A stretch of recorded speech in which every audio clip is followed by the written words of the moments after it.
Атлет, эми сенин эрдигиң менен биз суктанабыз. Алла Тааладан сурайбыз ушу биздин балдарыбыз бар экен. Ошо сендей болгон эр жүрөк баатыр болуп чоңойсо экен депчи. Урматтуу туугандар, Санарбек уулу Адлет өткөндө Баткен ортасында эрдик кылып жаңылыктардан көп эле чыкты. Эми азыр интервью албайбыз. Баарыңыздар билесиздер.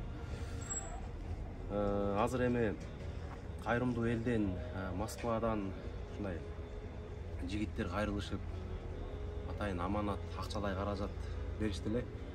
Лента деген супермаркеттин жааматы ошо кыргыз жигиттер.